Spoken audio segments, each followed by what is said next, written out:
so you'll know first. This is First Alert Weather. Well, it looks like there's a lot going on that radar, Brian. True, I haven't zoomed in, so it's maybe a little misleading, but yeah, a lot's going on to the south and west of us. The good news is right now, no new severe thunderstorm warnings.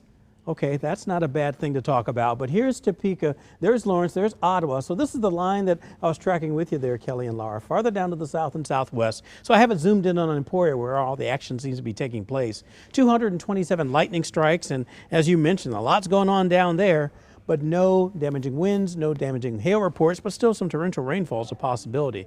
Now let's move it back toward the metro, and that's why I see at least I say, close to the 435 loop, not much is happening. A few stray showers out toward Lexington and Buckner, down toward Odessa as well. And then it goes farther east toward Concordia. On the Kansas side, hit and miss showers between Leavenworth and Fairmont out toward Tonganoxie. Then it picks up in earnest up toward St. Joe. So let's put it all back together for you. Hit and miss showers here, light showers or sprinkles, very, very light. And then the thunderstorm arc, 216 on this particular view, that it goes from northwest Missouri west of Lawrence and down toward Emporia where I showed you that. Okay, there is one severe thunderstorm warning way down to the south here, but that's even way farther south of the metropolitan area and certainly out of the viewing region also. Putting it in animation mode, you can see the lightning counter tries to go over 300 or so, but then it goes back and forth and back and forth. But we'll still have those rain showers and thunderstorms even after the 8 o'clock hour, which is when this watch is set to expire. Here's a look at First Alert Future Scan.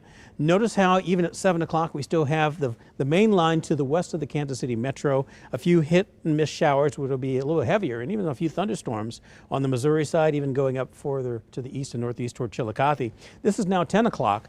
The biggest chance of the heavier rain moves off to the east from Marshall down to Sedalia and then farther up towards, say, Kirksville eventually, still hanging on to some heavier downpours within the 435 loop during our 10 o'clock newscast. After midnight or so, the clouds skirt away, the rain showers die out. It'll be more of a problem or an issue overnight for, say, central Missouri and eastern Missouri, but a lot of us will clear out. And then drier conditions, but also much cooler air. That's part of the reason, because we're going to dip from the highs we have today to much cooler weather tomorrow. That's part of the reason why the atmosphere is being able to generate these pretty heavy thunderstorms that we could see at least for a small portion of the evening hours. Potential rainfall when it's all said and done between an inch to maybe an inch and a half for some of us in the yellow, otherwise a quarter of an inch to an inch for most other regions. 66 is the present temperature, but as I say, we're not going to be anywhere near that tomorrow, and that's why we unfortunately have this chance of rain that could be a little stronger. Going to give you the impact, though, because we go from the 60s into the 50s, and it's pretty much a guarantee from 7 o'clock on that most areas will be getting wet. Low temperatures down to 40 degrees and not recovering much at all, but at least Veterans Day right now looks pretty dry. Exclusive First Alert 9-day forecast has it going from 40, but only getting up to 55 degrees. And then windy conditions, not good for leaf raking, maybe leaf blowing by Mother Nature standards. 41 the high, then 44 on Saturday. Sunday's high temperature 48 and windy, then back to the 50s and the 60s to start the next work week off.